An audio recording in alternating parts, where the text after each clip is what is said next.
Alright guys, while we're at it doing the exhaust, we're also going to do a set of BMC drop-in filters. Pretty simple installation once you're this far. You can just pull the top of the air boxes off. We'll get that done, and then we'll throw the filters in it, and we'll show you how that works. A couple in here that you can't see.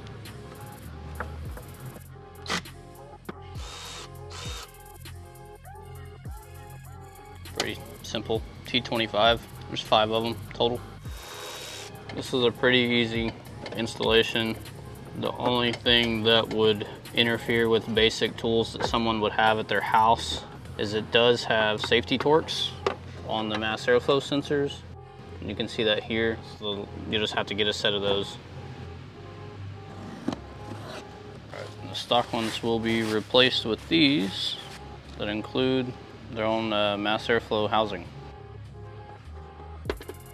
Comparison.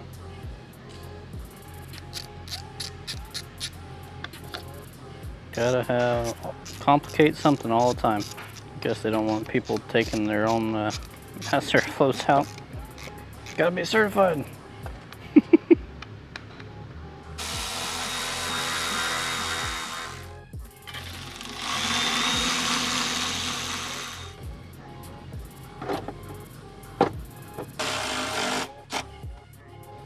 Done.